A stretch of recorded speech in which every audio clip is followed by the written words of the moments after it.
حلقة جديدة ووصفة جديدة. اليوم رايحين على المطبخ الهندي. بداية أنا في عندي صدر دجاج تقريبا شي نص كيلو أو أكتر شوي، وفينا نستخدم فروش كامل بعظمه، هيدا موضوع اختياري لنا. بداية بدي أقطع صدر الدجاج قطعة كبيرة تقريبا حجم متساوي، بهالحجم هيدا كتير منيح.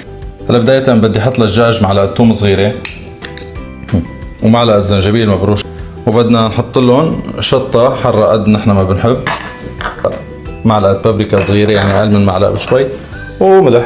بدنا هلا نتبلهم بهيدي التتبيلة وبنشيلهم على جنب ونخليهم ساعة ساعتين قد ما فينا، ما بيأثر، تاخد طعمة بالبهارات أكتر. هلا بدنا نقلبهم شوي هيك مع بعض.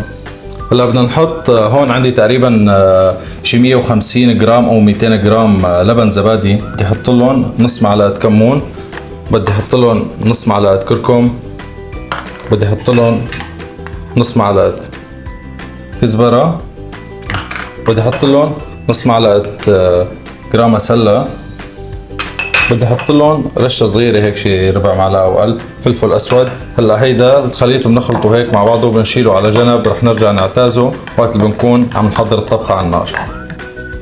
هلا هون بهيدي الطنجرة بدي أحط على النار تقريبا من 3 ل 4 ملاعق زيت يكونوا كبار. معلش بدنا نقوي النار شوي كرمال بدنا ننزل البصل كرمال ندبلهم بس ترتفع حرارة الزيت. هلا بعد ما اخذ عنا البصل لون ذهبي حلو بحط لهم تقريبا معلقة ثوم صغيرة، كمان بدي احط لهم تقريبا شي معلقة زنجبيل صغيرة. هلا انا بقدرهم تقدير هون، حافظ الكميات، بشيلها بحطها هون وبدي شوحهم حوالي لدقيقة بس مع البصل.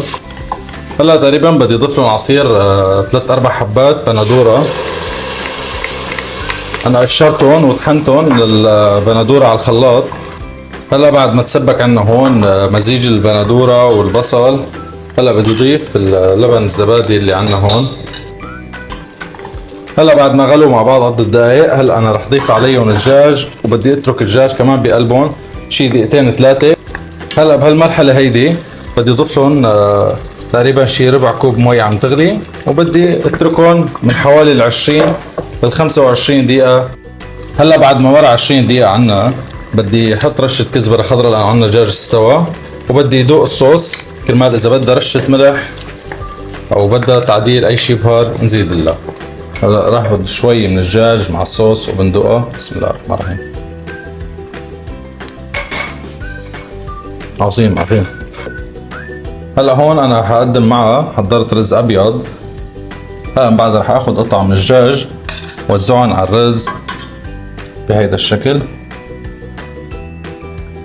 وهلا بعد ما قدمناها مع بعض بتمنى تكون وصفة التشيكن دبيازا نالت اعجابكم، وبتمنى كمان منكم انكم تجربوها وتعطونا ارائكم، وصحتين وهنا مسبقا.